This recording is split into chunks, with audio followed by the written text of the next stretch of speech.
Čau visiem! Kā jūs varat redzēt man no fona, mēs esam tikuši šikos apartamentos. Un īstenībā es nebiju gaidījis. Es vienkārši izšauju uz dullo, uzrakstīju e-pastu un man atbildēja. Un tā nu mēs šeit sēžam ar vēstniekungu. Un, kas ir pats interesantākais, es centīšos jums to ļoti vienkāršā valodā visu sarunāt un izstāstīt.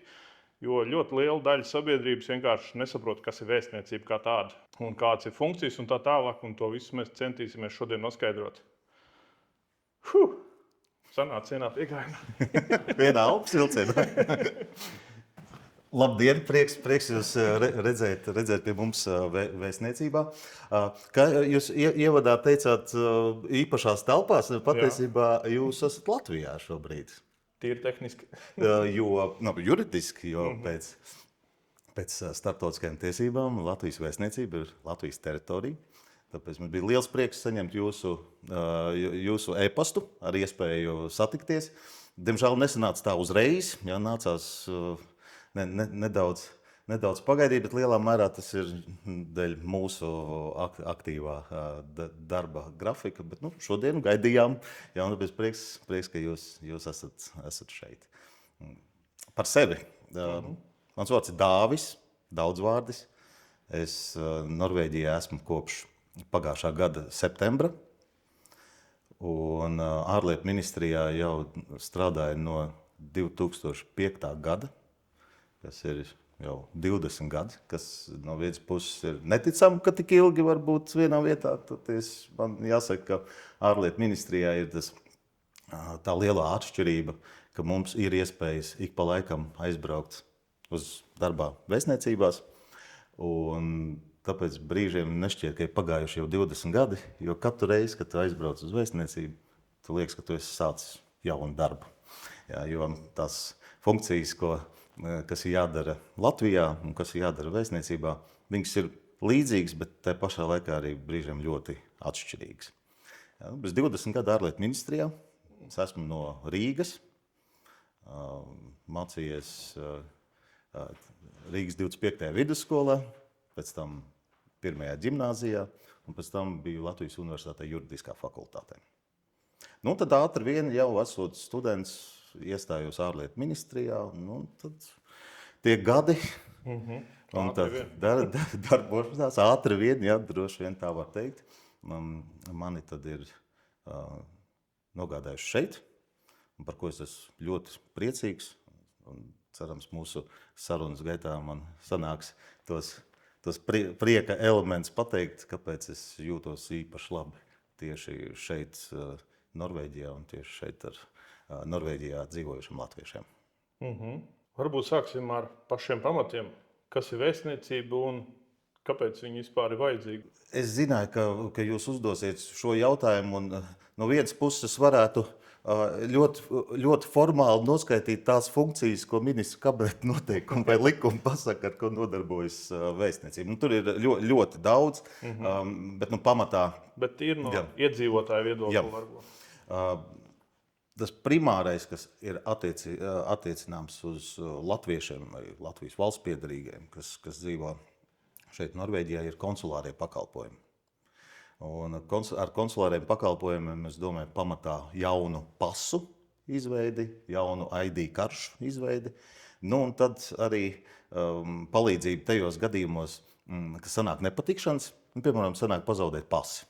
Tad vēstniecība ir praktiski vienīgā vieta šeit Norvēģijā, kas var izdot dokumentu, ar kuru tad var atgriezties atpakaļ Latvijā. Un tas vairāk ir attiecināms uz tiem latviešiem, kas šeit nedzīvo pastāvīgi.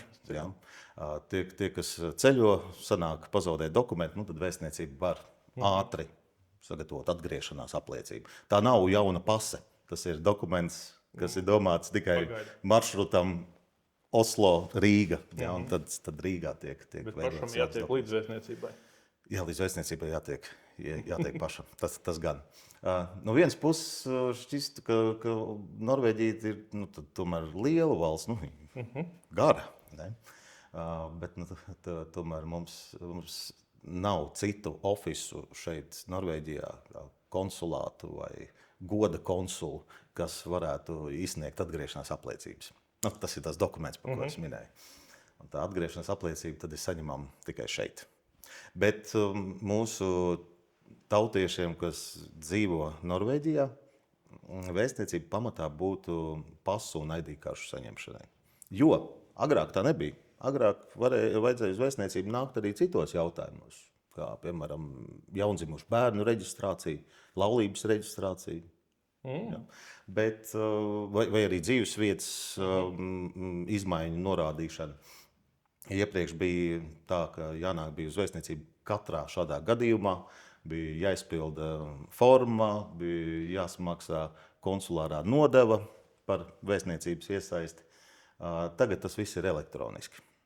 Tagad to var izdarīt Latvija LB e-pakalpojumos. Tāpēc ļoti būtiski, ka Norvēģijā dzīvojušiem latviešiem, ka mums ir darboties spējīgas ID kartes un ka mēs zinām PIN kodus, kurus vajag ik pa laikam uzspiest, lai mēs varētu šādus iesniegumus Latvijas iestādēm iesniegt elektroniski. Nu, ja ir tā gadījies, ka tie PIN kodi ir pazuduši, viņus var atjaunot šeit tepat vēstniecībā. Bet, ja iebrauc uz šejienu? Tad ir jābrauc uz šejienu, jā. Okay. Jā. Tāpēc, sarunas turpinājumā es šo pārprecizēšu, bet man ir tāda, līdz šim man bija pārliecība, ka jābrauc tomēr šeit. Ja, līdzīgi kā Latvijā. Ja pazūd PIN-kodu, tad jāizbrauc uz kādu PMLP, pilsonības migrācijas lietu pārvaldes nodaļu. Un tad šeit varētu būt līdzīgi. Bet, ja pazūd tie PIN-kodi, tad atjaunot viņus var ar vēstniecības starpniecību. Tā noteikti var teikt. Un, protams, arī joprojām ir palikuši vēl vecā kārtība, ka var arī papīra iesniegumu iesniegt vēstniecībai. Bet tad tiek iekasēta konsulārā nodeva. Pēc visas šīs lietas, izņemot pasus un ID kartes, var kārtot bez maksas elektroniski. Pēc aicinātu latviešus šeit Norvēģijā to ID kartu pieskatīt un tos PIN kodus arī pieskatīt. Tas var būt svarīgi. Tas ir par to, kas vēstniecības darbā varētu būt svarīgs mūsu tautiešiem Norvēģijā, bet tas nav vienīgais, kas varētu būt interesanti. Vēstniecība cik vien iespējami aktīvi iesaistās, lai atbalstītu latviešu biedrības un kolektīvus Norvēģijā. Vai nu tas ir atbalstot viņus projektu pieteikumu sagatavošanā, kas tiek nosūtīti pēc tam uz ārlietu ministriju. Un mums ārlietu ministrijai ir speciāls budžets paredzēts tieši diasporas organizētiem pasākumiem. Vienīgais, jā,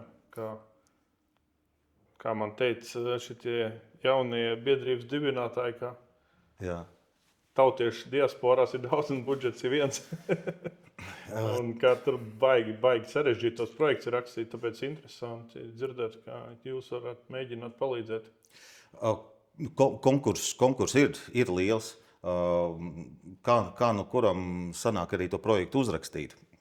Man gan jāsaka, ka biedrības Norvēģijā, ka jūs biedrības esat vieni no vislabākajiem projektu rakstītājiem. To es arī esmu saņēmis no mūsu kolēģiem atzinums no ārlietu ministrijas. Ja, ka tad, kad no Norvēģijas atnāk projekta pieteikums, tur ir patiešām piestrādāts, tur ir kvalitīvi. Protams, ne visus projektus var atbalstīt tikai finansējuma trūkuma dēļ. Šogad arī finansējums ir arī mazāks, jo mazāks kļuva kopējais ārlietu ministrijas budžets, jo mums bija jānogriež daļa no savu budžetu, lai tas ietu aizsardzības vajadzībām Latvijā. Attiecīgi, finansējums ir mazāks, bet tāpat mēs aicinām biedrības būt aktīvām un šos projektus rakstīt. Tad vēstniecība ir tā, kas informē par to, ka tagad ir sācies projektu rakstīšanas laiks, līdz kuram laikam ir projekti jāiesūta. Un tad pēc tam vēstniecība arī iesaistās projektu atskaišu saņemšanā, tur ātrā pārbaudē, un tad ar to arī tas finansējums ir izlietots. Cik šī ir viena lieta. Otra lieta, kur vēstniecība ir ļoti aktīva, pateicoties maniem ļoti dārgiem un aktīviem kolēģiem, ir kultūras attīstība šeit, kultūras sadarbības attīstība Norvēģijā. Mums katru gadu ir Baltijas valstu kinodienas. Mums uz šejieni brauc gan režisori, gan rakstnieki, piedalās tādos literatūras pasākumos. Tagad drīz būs Lillehammeras literatūras pasākums, kurā vēstniecība ir tiešā veidā iesaistīta. Un ne tik daudz kā tikai kā finansējuma, kā līdzfinansētājs, bet tieši kā organizētājs pasākumos. Un mēs raugamies arī uz idejām. Ja mūsu tautiešiem šeit ir kāda ļoti laba ideja, ko mēs varētu kopā darīt, tad mēs aicinām nāciet pie mums, pastāstiet, kas jums būtu tāds, ko jūs gribētu norganizēt. Un varbūt mēs varam atrast kaut kādu kopīgu sadarbību. Vismaz pajautāt, jā. Pajautāt, redziet par finansējumu. Viena lieta ir Latvijas valsts budžeta finansējums, bet vēstniecība var vismaz pajautāt kādiem citiem sadarbības partneriem, kas varētu pievienoties klāt šiem projektiem. Jā, ka mēs kopā kaut ko taisam. Tas ir arī viens no vēstniecības moto, kas mums ir. Tā ar Norvēģiju, ka mums ir jādara kopīgas lietas. Kopīgi jāorganizē pasākumi, kopīgi projekti arī uzņēmēju darbībā, kopīgi projekti militārajā industrijā, kur noteikti vēlāk mēs varētu aprunāties, jo tā ir viena no vēstniecības lielajām lietām, ko mēs darām. Bet neturiet lūdzu pie sevis savas labās domas un savas labās idejas. Nāciet un sakiet. Jo, pat ja nesanāks mums finansiāli vai kā organizatoriski atbalstīt, tomēr jūs būsiet jau kaut kā to ideju pabīdījuši uz priekšu. Un varbūt, ja tas nesanāk uzreiz, tas varbūt sanāks nākamgad. Un pats galvenais, kā mēs sarunas sākumā minējām, mēs esam Latvijā šobrīd. Un šī telpa, kur mēs esam vēstniecībā, viņi ir diezgan piemēroti tādiem nelieliem, bet ļoti tādiem simpātiskiem kultūras pasākumiem. Mēs cenšamies aicināt nākt ar savām domām, savām idejām, jo lielā mērā jau vēstniecība ir arī šeit priekš latviešiem, kas dzīvo Norvēģijā. Un ne jau tikai, lai taisītu pasus un ID kartes, bet lai mēs arvien vairāk justos tādi, ka mēs esam kopā. Un ja vēstniecība tur var būt palīdzīga, un ja jūs redzat, ka vēstniecība var pielikt savu artavu pie kāda projekta, aicinam vērsties un rakstīt uz vēstniecību. Man ik pa laikam ir jāizbrauc ārpus Oslo. Man ir jāizbrauc reģionālās vizītēs. Skan ļoti nopietni, bet principā mēs aizbraucam promotēt Latvijas uzņēmējus un runāt par iespējamiem sadarbībām, tieši uzņēmēju darbībā. Bet tad, kad mēs aizbraucam uz kādu lielāku pilsētu, tad es arī satiekos ar tās pilsētas pašvaldības vadītāju, satiekos varbūt kādu pilsētas attīstības departamentu vadītāju. Un tas ir īstais brīdis, kad viņiem var pateikt, ja mūsu biedrībai vai kādam kolektīvam ir kaut kas tāds, ko viņi gribētu saņemt vairāk no pilsētas, piemēram, telpas saviem pasākumiem, vai arī kaut kādas maksu atlaides saviem pasākumiem, vai jebkas cits, tad tas ir īstais brīdis, kad man to pateikt. Un to es varu runāt ar pašvaldību, un parasti pašvaldības līdz šim nekad nav atteikušas uz satikšanos. Un šis būtu tas brīdis, kad es varētu aizlikt vārdu par to, kas tajā pilsētā dzīvojušiem vai tajā reģionā dzīvojušiem latviešiem, kas ir tās lietas, ko vajadzētu atrisināt. Vairāk gribētu iesaistīties un palīdzēt mūsu organizācijām, ja viņām pamatā, kas ir lielākie izdevumi, tas ir telpu īres. Jā, kur satikties? Jā, kur satikties, kur mēģinājums novadīt. Un tad šis ir šī tā iespēja, ko es varētu izdarīt, un ko es ļoti labprāt un ļoti vēlētos izdarīt. Bet tad man vajadzētu saņemt šo ziņu, kā mēs iepriekš minējām. Jūs pasakiet, jo savādāk es jau nezinu, jā, ka ir kāda sāpe. Jums ir kaut kāda aptuvena statistika, cik organizācijas ir no diasporas? Jā, ja organizācijās mēs ietveram arī dažādas kultūras kolektīvus, korus, deju un citas mākslas kolektīvus, tad tie ir 23 organizācijas. Oficiāli, Jā. Ar to arī skoliņas un tam līdzīgi? Jā, tā skaitā. Okay.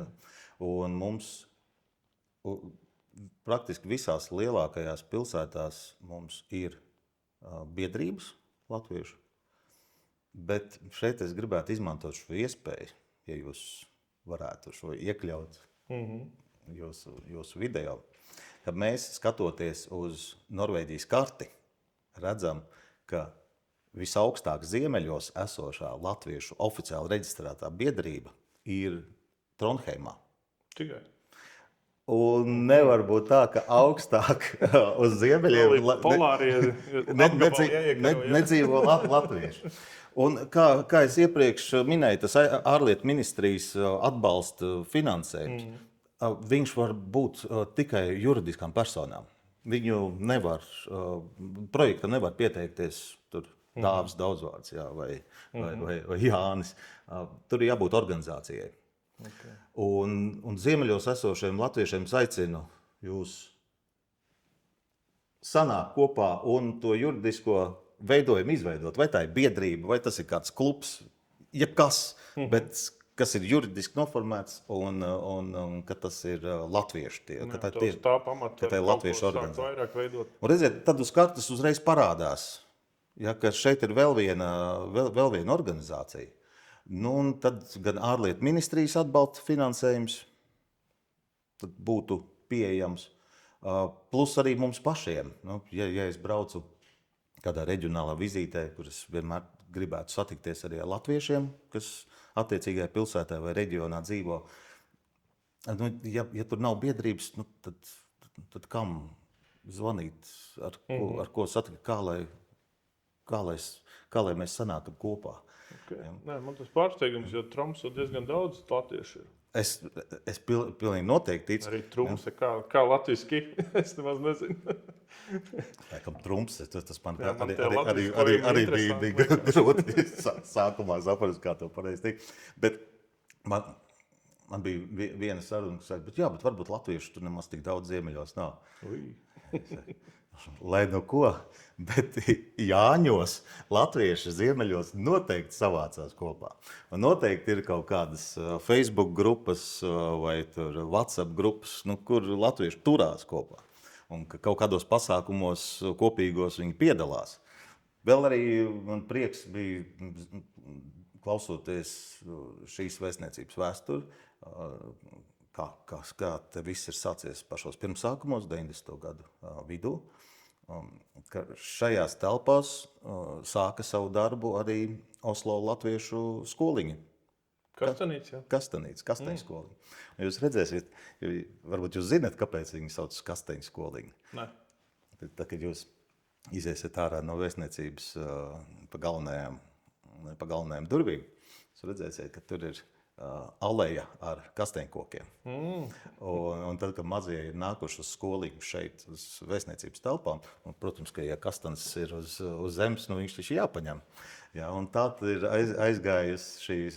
tā ir parādījies šis skoliņas nosaukums Kasteņu skoliņa, jo pie vēstniecības blakus ir kasteņkoki. Okay, jā. Tas man ļoti liels prieks man bija dzirdēt par šo. Pils kabats kasteņiem droši. Jā, un redziet, jo vairāk attīstījās latviešu biedrība Oslo un dažādi kultūras kolektīvi šeit tika izveidoti, arī deju kolektīvs un koris, un jo vairāk palika dalībnieku, un skoliņā vairāk dalībnieku, jo šīs telpas palika jau vairs nepietiekams. kaut kādi kanāli, kā jūs sakat, ir tāda kultūras pasākuma, šitāda, kur var to visu apskatīt? Ir kaut kāda viena vieta, kur apkopots tas viss? Jā, mēs sociālajos tīklos, Facebookā, X, Twitterī, bijušajā, arī LinkedInā liekam informāciju par to, kāda pasākuma ir bijuši, vai ja mēs plānojam kaut ko lielāku, tad arī par to, kādi būs. Vai šeit vēstniecībā, vai vēstniecības organizēti vai līdzorganizēti. Tāpat arī vēstniecības mājaslapā. Tur arī mēs ieliekam galvenās ziņas par to, kas kāda pasākuma kultūras jomā tagad drīzumā būs. Tagad būs interesanti salīdzināt, ko es esmu atradis un kāda ir jums statistika. Jo jūs tā kā uz oficiālo statistiku tikai. Daram tā. Es ik pa laikam savos videos uz sajūtām izēju, cik daudz cilvēku ir. Bet kāda jums ir sajūta? Cik ir? Es arī, lai nebūtu tikai plika muldēšana, es parasti uzlieku tagad cipariņu virsū, kaut kādu screenshot, kaut ko. Bet ir dažādi avoti, tāpēc tā statistika atšķirās. Tātad, cik aptuveni latvieši skaitās Norvēģijā? Redziet, mums ir divas statistikas. Viena ir tā, kas ir minēta Latvijas reģistros, cik daudz cilvēki ir norādījuši, ka viņu dzīvesvieta ir Norvēģijā. Un otra statistika ir, ko mēs saņemam no Norvēģijas puses. To ciparu, ko var rast pie Norvēģijas iestādēm.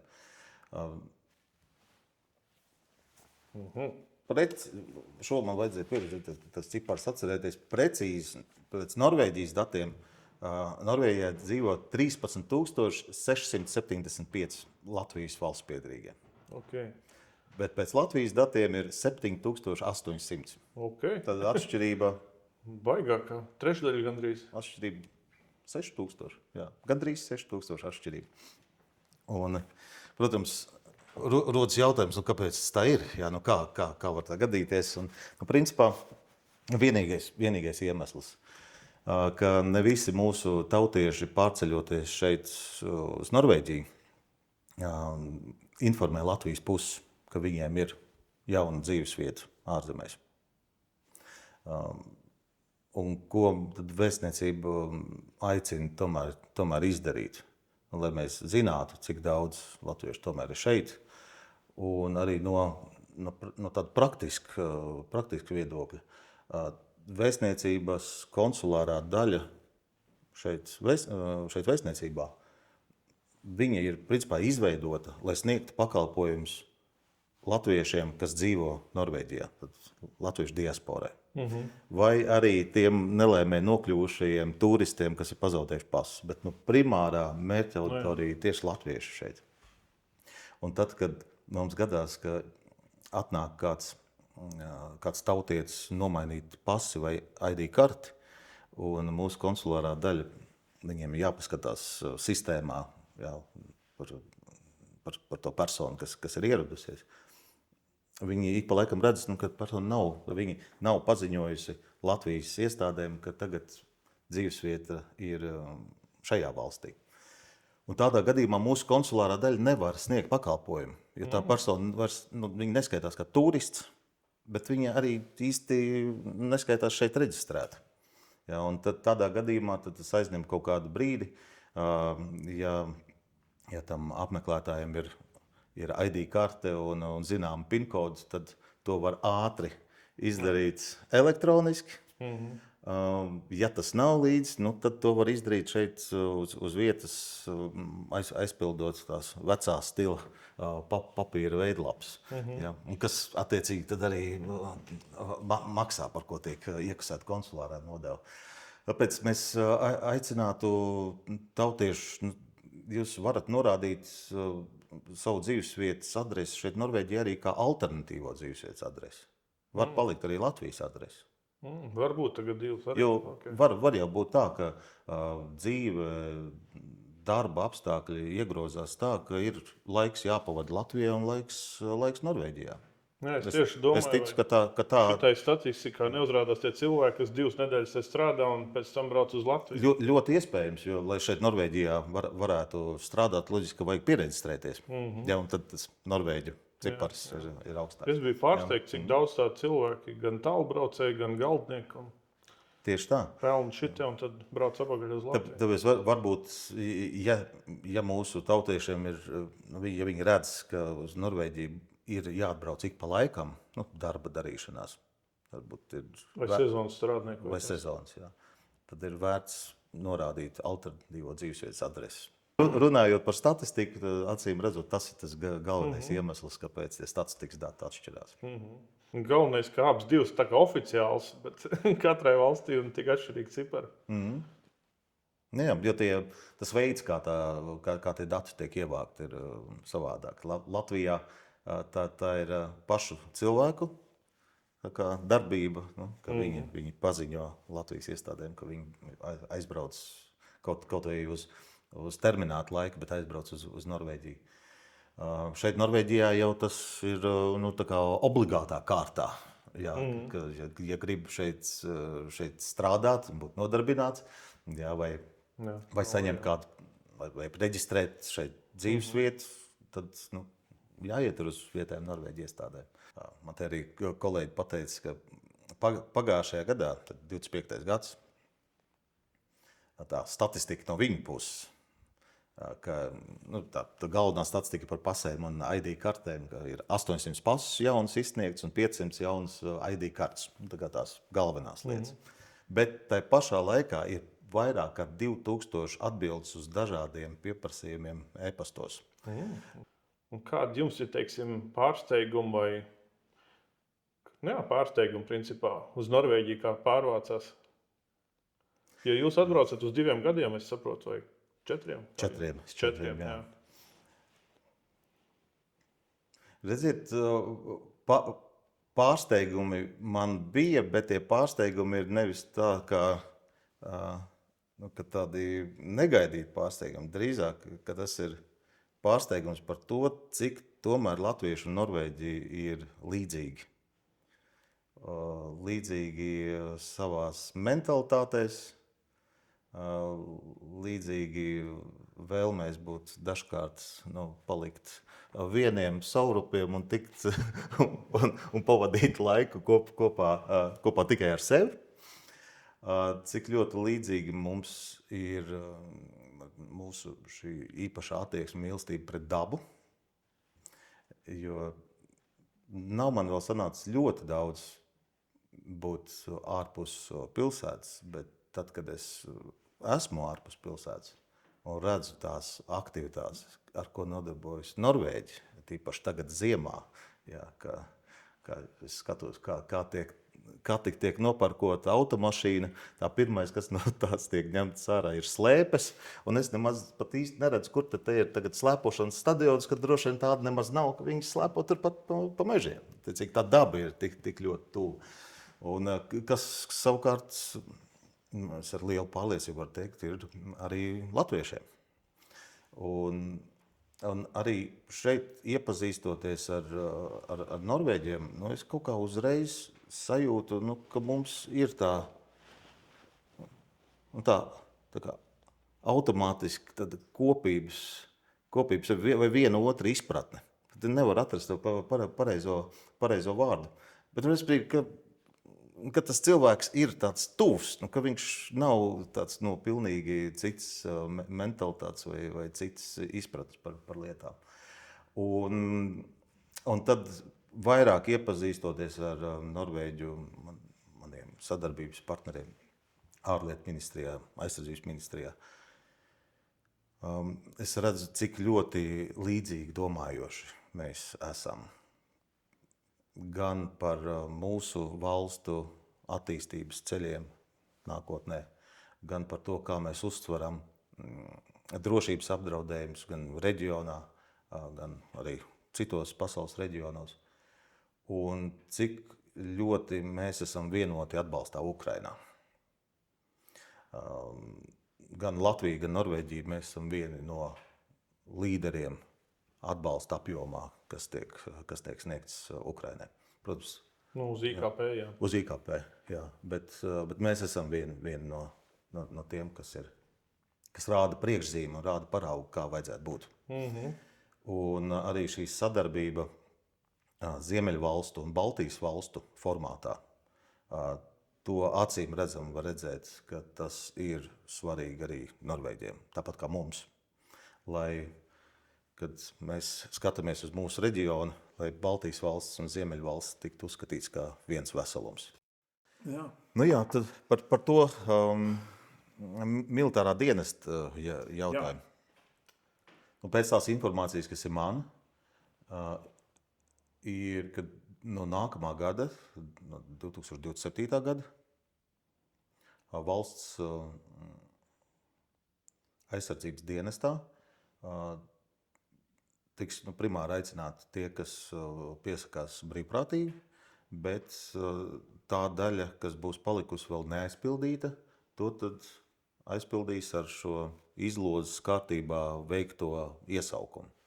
Un ka šis iesaukums attieksies arī uz tiem latviešu jauniešiem, kas dzīvo ārzemēs. Tā skaitā attiecībā arī uz Norvēģiju. Un tad, ja izlozē sanāks tā, ka attiecīgais jaunietis ir izvēlēts, un tad viņam uz viņa e-adresi tiks atsūtīts uzaicinājums ierasties. Šim sākumā tur bija kaut kāds medicīnas pārbaudas, un tad pēc tam, ja viss ir kārtībā, tad uz valsts aizsardzības dienestu. Man pašam 22. gadā, kad sākās pilna mēroga Krievijas iebrukums Ukrainā, man pašam bija šī sajūta, ka ja es neesmu bijis militārajā dienestā, es jau tad īsti nemaz nezinu, kā tur pareizi tad būtu jālieto tas ierocis vai kā vajag, ko nozīmē armija. Un tad 22. gadā es pats pieteicos un izgāju šo rezervistu kursu 3 nedēļas Alūksnē. Un man ir jāsaka, ka tas iespējas, kas radās no Latvijas armijas, no tā profesionālisma, ko piedāvāja instruktori, no tām zināšanām, kas bija dotas to 3 nedēļu laikā. Es un mani dienesta biedri, ja tā var teikt, 3 nedēļās, mēs bijām ļoti lielā sajūsmā un ar ļoti lielu pateicību, ka mums bija iespēja šo armijas pieredzi iegūt. Bet varbūt viena lieta, ko gribēju aicināt, ir izprast, ka tā ir ļoti moderna NATO valsts armija, kas ir Latvijas armija. Ar ļoti moderniem ieročiem, ar ļoti modernām pieejām pie lietām, ar taktikas apmācībām, ar visām tādām lietām, kas pēc tam var noderēt arī tālāk dzīvojot ikdienišu civilo dzīvi. Es pats biju 9 gadus ļoti aktīvs zemesargs, bet kas ir svarīgākais, armija kā tāda ir ļoti laba, bet problēma ir, kā tagad ārzemju jaunieši, jo viņiem ir vai nu skolas, vai arī tur jau darbs un dzīvoklis un dzīves otrā pusīt varbūt atrast un vēl viss kaut kas, bet tā kā Latvijā ir likums, ka tev pauzi iedod darbā, vai ne? Ka tevi spiest ņemts apakaļ. Tā kā ārzemju jaunieši, viņiem jau neuztrauc, ka tu kaut kādā armijā ies dienēt. Es no tāda viedokļa. Un šeit droši vien ir jāsaka par tām alternatīvām. Jūs minējāt zemesardzi. Varbūt ir iespējams zemesardzi kā alternatīvu izvēlēties. Tāda iespēja pastāv. Jā. Tur bija kaut kādas noteiktas dienas gadā jābūt tad Latvijā un jāiziet šī zemesardzes apmācība. Vēl es zinu, ka sarunās ar kolēģiem aizsardzības ministrijā vēl jau pastāv arī tāda lieta, ja šis jaunietis ir dubultpilsonis, ja viņš vēlas iziet militāro dienestu šeit, Norvēģijā, tad tas Norvēģijas militārais dienests ieskaitās, ka tāpat ir NATO armija. Bet vēl es esmu pilnīgi pārliecināts, ka aizsardzības ministrijai vajag norādīt šos savus apstākļus. Jo var jau būt tā, ka jaunietim ir izdevies jau agrā vecumā izveidot ģimeni, piemēram. Ja? Tam aizsardzības ministrija arī pievērsīs uzmanību. Ja? Pēc vai nu šīs alternatīvas var izskatīt, vai tad vajadzētu ar aizsardzības ministriju, tad, kad tiek saņemts šis uzaicinājums, tad izstāstīt to savu situāciju. Jā. Bet mana tas galvenais iedrošinājums būtu izmantojot šo iespēju. Tie 11 mēneši, viņi noteikti iedos tādu labu pamatu tālākai gan izglītībai, gan darba dzīvē. Armija kā tāda jau norūda, un tu vispār saproti, uz ko tu esi spējīgs. Tev salauž un uzbūvē bišķiņ apagaļ. Es aicinātu absolūti no tā dienesta nebaidīties, jo tur nav no kā baidīties. Tas ir tikai ieguvums sev personīgi. Un izskatīt tos labumus, ko no tā dienesta var tomēr iegūt. Nākamais jautājums. Mēs sapratām, vēstniecība tur nodarbojas ar to pasu daļu saucamo. Konsulāro, jā. Tieši tā, pasu daļu. Tas cilvēks uzreiz saprot, kas ir kas. Jā. Un tad vēl jūs cenšas kaut ko tā kā palīdzēt attīstīt? Jā, konsulārie pakalpojumi un atbalsts tautiešiem, diasporai šeit Norvēģijā. Tās ir ļoti liels prioritātes. Bet vēl viena liela prioritāte vēstniecības darbā ir ekonomiskā sadarbība ar Norvēģiju. Un tas ir gan eksporta veicināšana, lai Latvijas preces tiktu sūtītas un pirktas šeit Norvēģijā, gan arī investīciju piesaisti no Norvēģijas puses. Norvēģija atver kādu rūpnīcu Latvijā vai atver kādu pakalpojumu centru vai pārceļ kādu savu uzņēmumu uz Latviju, kas daudz notiek. Tur, kur es redzu, ka varbūt, kur varētu tādu, ka jūsu palīdzību pat, kā mēs vēl plašāk to varam izstāstīt sabiedrībai, jo brīžiem man ir tāda sajūta, ka latvieši nezin, cik spējīgi mēs esam. Kas par unikāliem produktiem tiek ražot Latvijā. Pat tādi, kur īsti nav tādu acīm redzamu alternatīvu, bet tieši ko latvieši spēj saražot. Un tāpēc šīs augstās pievienotās vērtības produkti vai šīs īpašās prasmes, piemēram, arī būvniecībā, kas ir latviešu uzņēmumiem, šīs lietas mēs vēlamies nogādāt šeit Norvēģijā un vairāk par viņām runāt, organizēt dažādus pasākumus, organizēt biznesa vizītes. Un vēstniecība mums ir ļoti jāpriecājās, ka mums ir Latvijas investīciju un attīstības aģentūras kolēģis šeit, kurš nodarbojas precīzi ar šīm lietām, un kura enerģija un kura tas redzējums, kā vajadzētu Latvijas produktus šeit popularizēt vai kā dabūt Norvēģu investīcijas Latvijā, pat tiešām neatsveram.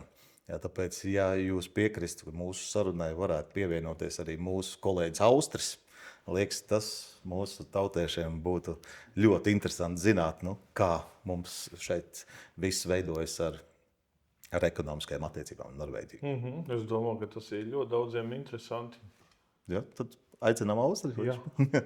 Varbūt iepazīstina skatītājs ar sevi. Man sauc Austris Keišs, esmu no Latgales, no pierobežas.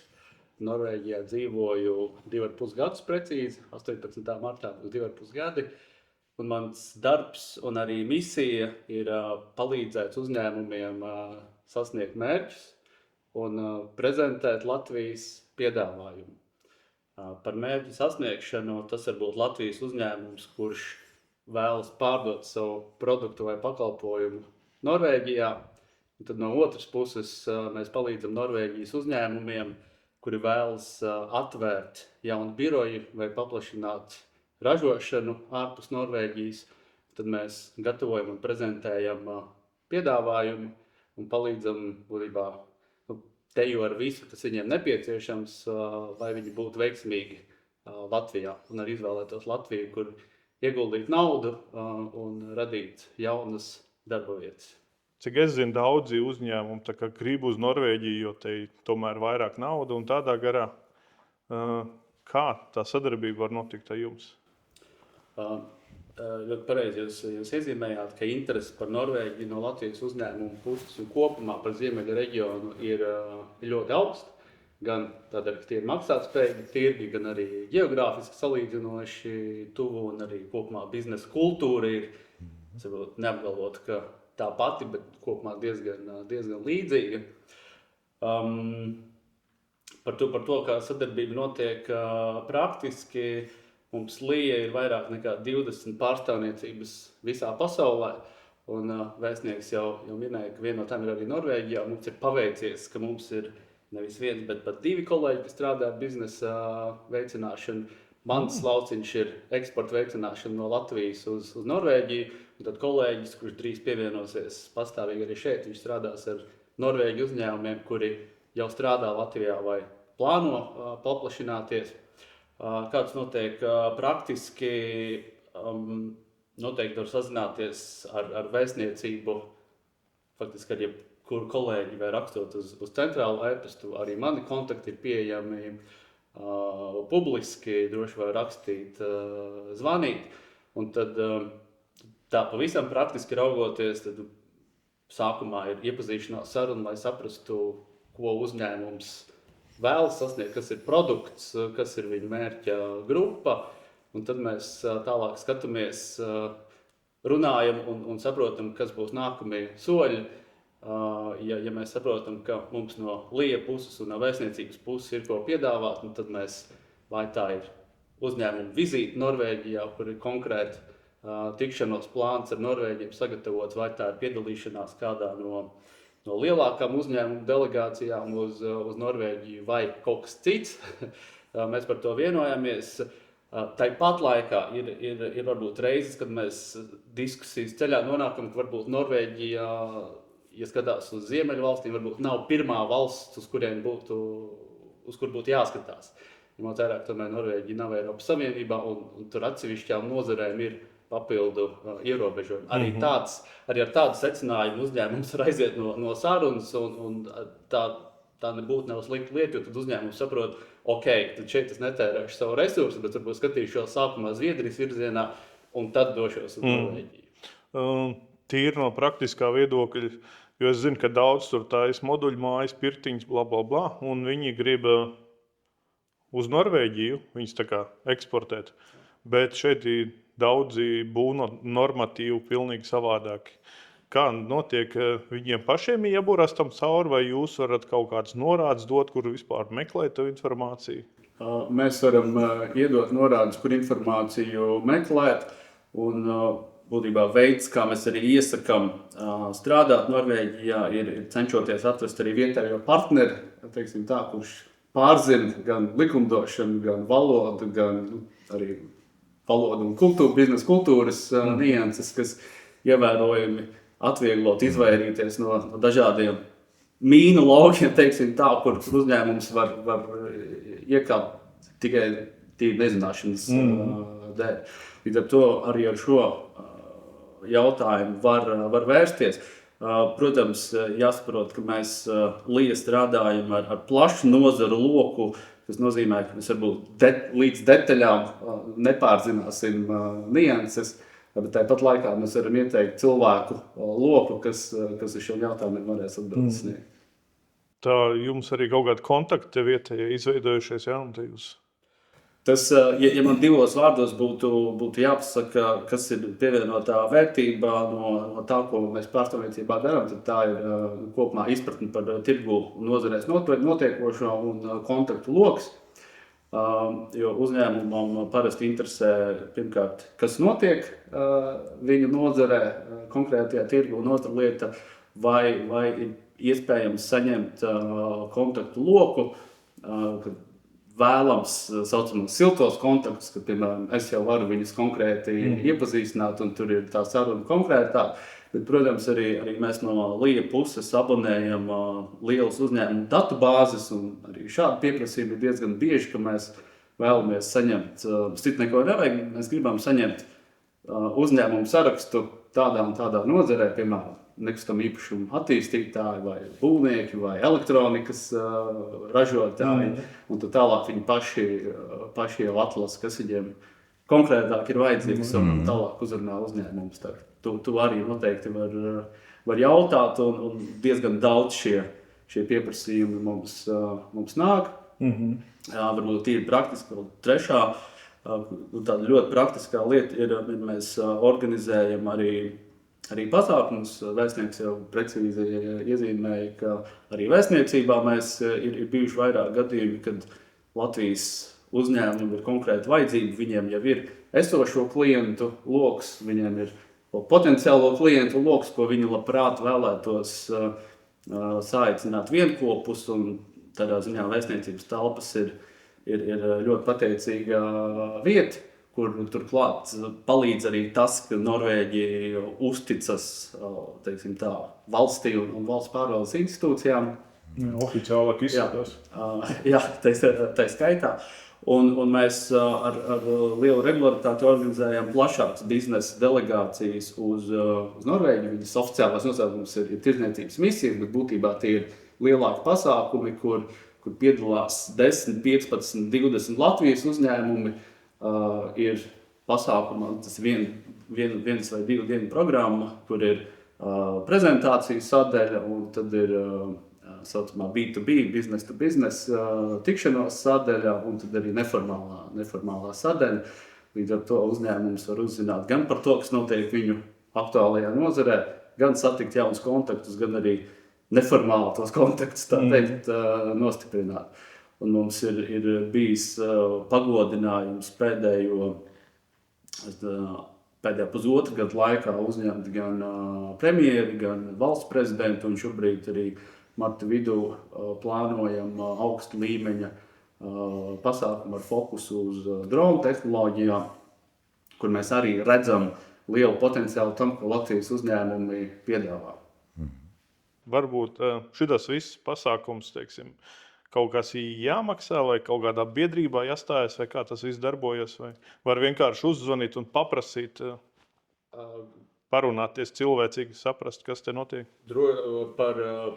Par sazvanīšanos ar mani nav jāmaksā, kad droši rakstiet, zvaniet. Tālāk konkrētāk tur jāstāsta, kas ir tā aktivitāte, kurā uzņēmums grib iesaistīties. Protams, tur ir droši vien, ja tas ir brauciens tirdzniecības misijā, un tur, protams, jārēķinās ar savu pārstāju izmaksām, aviobiļetes uzturēšanās un tādas lietas. Un tad ir noteikta summa, kas ir jāsamaksā LIE par šo pasākumu organizēšanu, kas ir fiksēta summa. Ja runā par tirdzniecības misijām, tie ir aptuveni €600 plus PVN. Tā, bet tur arī, tas varbūt tā jau ļoti tehniski, bet uzņēmums var piesakoties, var saņemt atbalstu un vismaz daļu no šīs summas dabūt atpakaļ līdz 60%. Okay, tas ir daudz. Un tad, protams, arī no LIE puses tur ir tie atbalsta programmu ir ļoti daudz. Es jau minēju, ir šie biznesa braucieni, ir nacionālie stendi, arī tāpat aizbraucot uz Lillestromu, kur ir būvniecības izstāde Big Rise Die. Tur katru reizi arī Latvijas saucamais stends vai paviljons, kur piedalās 10-12 uzņēmumi, un arī uz to var pieteikties, piedalīties un dabūt LIE atbalstu.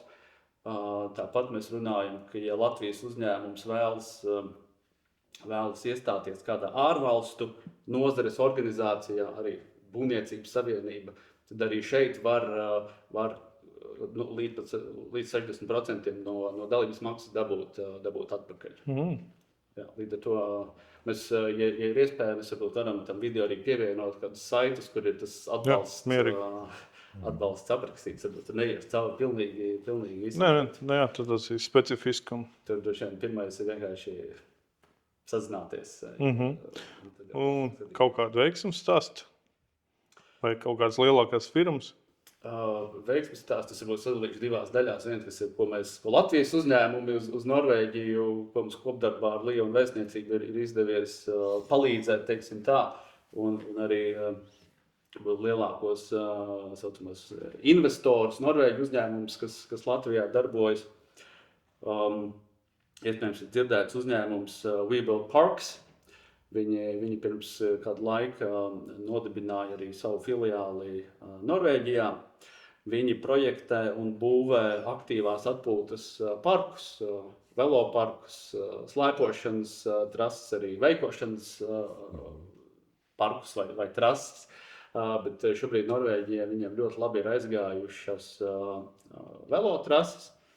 Un viņi arī saņēma balvu par projektu Harstadā, ko Norvēģijas kultūras ministrija un sporta savienība atzina par gada aktīvās atpūtas būvi Norvēģijā, kur bija arī diezgan plaša publicitāte.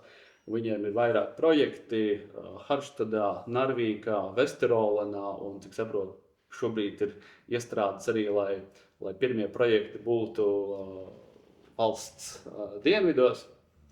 Tad mums ir arī būvniecības uzņēmumi UPB, stikla alumīnija lielās fasādes, kur viņi jau vairāk nekā 15 gadus īstenojuši daudzus lielus projektus. Arī tagad viņi būvēs viesnīcu Oslo centrā, piegādās savus risinājumus, tāds Hoxton Hotel, arī Primex betona tehnoloģiju uzņēmums, Tenax panela, virkni koku māju, brīvdienu māju ražotāji.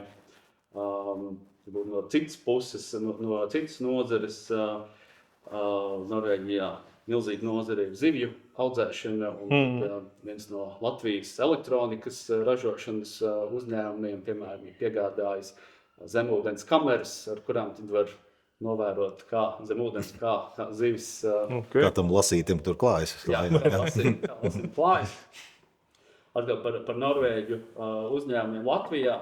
Kopumā ir aptuveni 240 norvēģu uzņēmumi, kas strādā Latvijā, kuriem ir birojas vai ražošanas vieta. Protams, ir virkne ļoti zināmu uzņēmumu, DNB, Narvesens, Visma, Norwegian, Norvēģijas aviokompānijas Latvijā nodrošina. Latvija ar citām valstīm nodrošina ļoti labu savienojumību. Norwegians pēdējais tāds lielais veiksmes stāsts bija Norse, aviolīnija Norse, kas arī atvēra Rīgā biroju, nodarbina 80 augsta līmeņa speciālistus. Mēs vienmēr arī mēs ļoti lepojamies ar Norvēģu investoru kopienu Latvijā, un mēs arī aktīvi strādājam ar Norvēģijas tirdzniecības kameru Latvijā un Norvēģijas arī vēstniecību Rīgā. Es varbūt izcelšu vēl vienu stāstu, kas ir Ålesunda un Saldus. No Ålesundas Saldu ir izveidojies tāds kā Norvēģu klāsteris, kur vairāk nekā 10 ražošanas uzņēmumi nāk tieši no Ålesundas. Un Ålesundā droši vien varbūt vietējiem norvēģiem Rīga vai citas pilsētas tik daudz varbūt neizsaka, kā mazais Saldus. Ja pasaka Saldus, tad visiem ir skaidrs, ok. Tad Jā, tas reiz atpazīstams. Ir dzirdējis no Ålesundiešiem stāsts par to onkuli, kam tas viss pieder. Tur ir interesanti, jā. Bet jā, es nebiju iedomājies, ka ir tik daudz tās firmas. Jā, ir daudz, un, kā es teicu, mēs priecājamies un arī mēģinām pēc iespējas viņus satikt un uzklausīt un saprast, kāda ir viņu nākotnes plāni un kādas ir viņu vajadzības, un kur mēs no LIA un arī no vēstniecības varam viņus atbalstīt vai iesaistīt. Protams, šobrīd liels fokus ir uz militāro ražošanu, un mēs redzam, ka virkne ļoti lielu ārvalstu uzņēmumu ienāk Latvijā. Piemēram, Rheinmetalls paziņojis, ka vācu munīcijas ražotājs Rheinmetalls paziņojis, ka ieguldīs gandrīz 300 miljonus eiro jaunas munīcijas ražotnes būvniecībā. Igauņu ļoti perspektīvas uzņēmums Frankenburg Technologies ir izvēlējušies tieši Latviju kā vietu, kur viņu pētniecības daļu īstenot un arī būvēt ražotni. Un arī Norses piemērs, visi šie piemēri ir parāda un ir spēcīgs signāls tam, ka Latvija ir ļoti droša vieta, kur gan dzīvot, gan arī veidot biznesu. Tā to formulēt. Jā. Nē, interesanti, jo ikdienā tu jau tikai skandāls dzirdi. Tad izrādās, ka aizmugurē viss notiekās. Jā, tur notiek ļoti daudz, un pagājuši gadu Lija pirmoreiz vēsturē no ārvalstīm piesaistīto investīciju apjoms pārsniedza 1 miljardu eiro, un, protams, ka arī šogad šis mērķis ir mazāk ambiciozs, teiksim tā, un tādēļ mēs arī ļoti gaidām otru Lija kolēģi, kurš strādās ar investīciju Norvēģu uzņēmumiem, lai šajā bilancē pielikt arī Norvēģu uzņēmums. Nē, interesanti. Vēl varbūt pie šī ļoti interesanta statistika. Tika aptaujāti lielākie Norvēģu investori Latvijā. Kā jūs redzat Latviju kā investīcijas galamērķi? Un it īpaši pie šiem ģeopolitiskajiem apstākļiem, ja, vai jums nerodas kāda bažu? Tad 8 no 10 Norvēģu uzņēmumiem ne tikai grib palikt Latvijā, bet grib izplesties Latvijā. Ja. Bet šis arī ir labs stāsts, kas parāda to ieinteresētību no Norvēģijas un vispār arī Skandināvijas valstu puses, ieinteresētību investēt Latvijā un būvēt tur savus uzņēmumus, būvēt tur savus ražotnes un pārcelt kaut kādu daļu no savas ražotnes no šejienes uz Latviju. Tā statistika bija arī ievērības cienīga. Jā, tas ir interesanti. Pēc pusgada šeit es nevaru to teikt, ka tas viedoklis kaut kā ir balstījies ļoti lielos novērojumos. Un lielākoties tas balstās uz to, ko man citi pasaka, jā, bet daudz labāk to viedokli veidot pašam. Bet man liekas, ka tas tomēr virzās uz to, ka ir atkarīgs, vai tas Norvēģis ir bijis kādreiz Latvijā, vai viņam ir bijis kāds sakars Latvijā, vai viņam vispār nav bijis nekāds sakars. Ja vispār nav bijis nekāds sakara, tad kā jau arī citās valstīs, arī tā pašā Latvijā, cilvēki jau ir dažādi. Jā, un tā informācija bieži vien ir tāda stereotipiska. Jā, un tie, kas ar Latviju nav strādājuši, kas nav pie mums ciemojušies, tad gluži dabiski, ka viņam varbūt nav pilns tāda bilde, kas ir Latvija, jā, un kādas tur ir iespējas. Savukārt ar tiem Norvēģiem, ar tīpaši uzņēmējiem, ar ko ir sanācis satikties, un kas ir bijuši Latvijā jau vairākas reizes, runājuši ar saviem sadarbības partneriem tur, un jau ir uzsākuši kaut kādus kopīgus projektus, es dzirdu ārkārtīgi lielu sajūsmu. Ka viņiem Latvija ļoti patīk, gan Latvijas cilvēki, ja viņi jūt, ka mēs esam līdzīgi. Viņiem ļoti patīk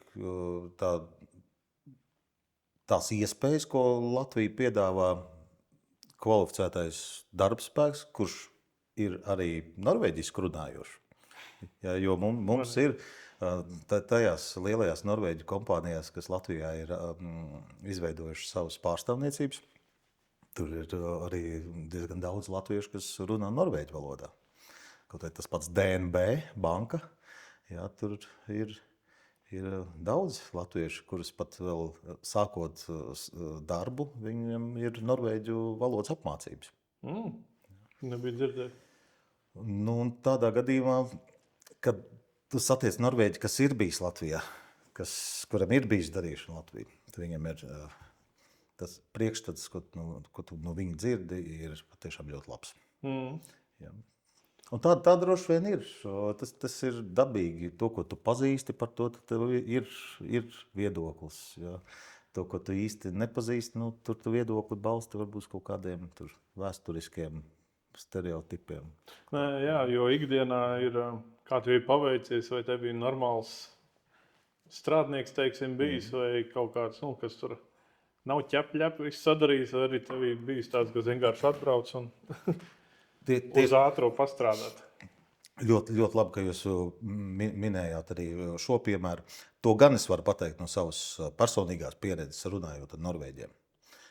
Un tā nav bijusi tikai viena saruna.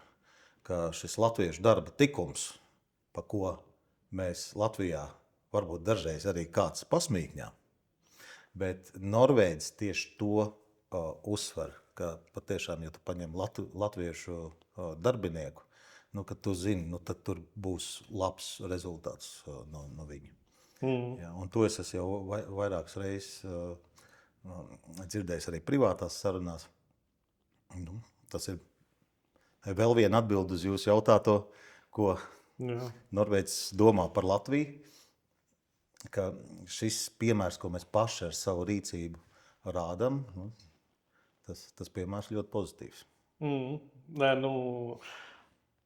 sakarā to reemigrācijas video, kad daudz tur saka, izbraucēji, nodevēji vēl kaut kas, bet īstenībā es vienmēr tā domā, kas ir latviskāks latvietis, vai tas, kas Latvijā nemaksā nodokļus, vai arī es kā parādu, ka var paļauties uz latviešiem un strādāt, vai ne?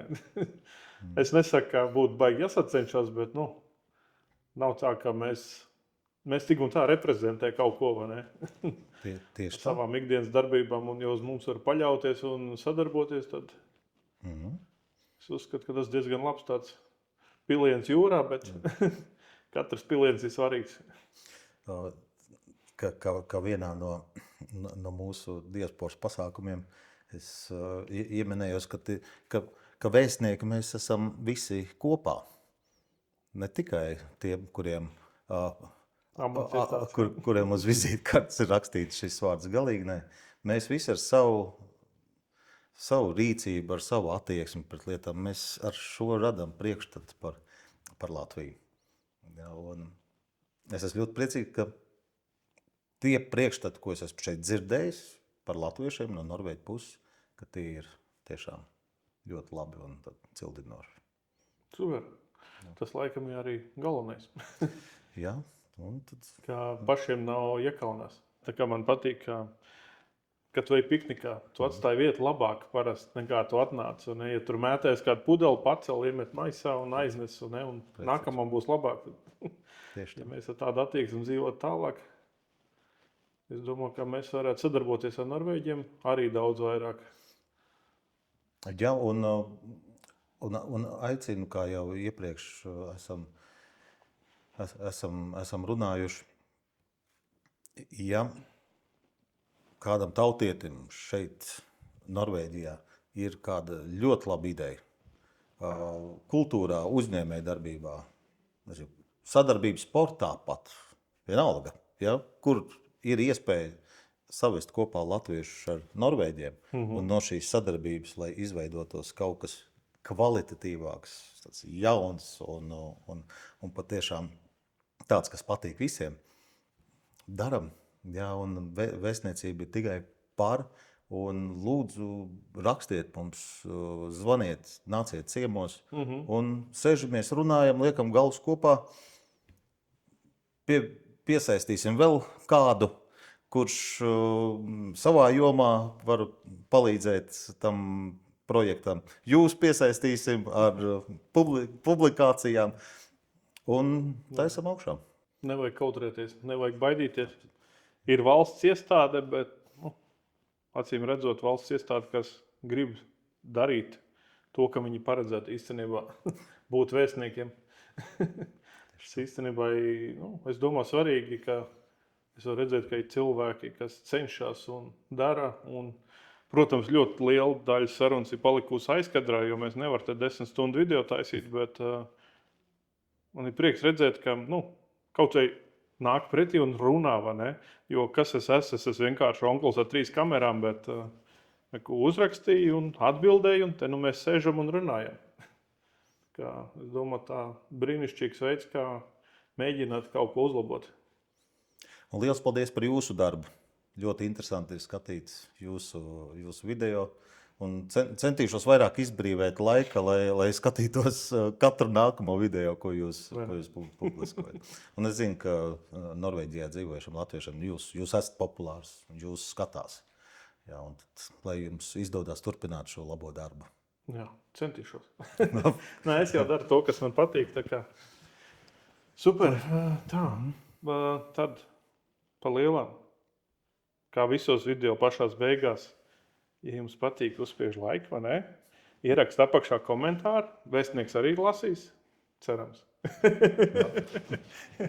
Ja jums patīk šis saturs, tad uzspiež abonēt. Un tikko es būšu sagatavojis kaut ko jaunu un interesantu, tad jums YouTube jau parādīs pirmajā lapā. Labi, tad Paldies jums. milzīgs paldies un Uz tikšanos. Uz sadarbību. Jā, un varbūt pēc kāda laika varam organizēt otro dubli. mierīgi.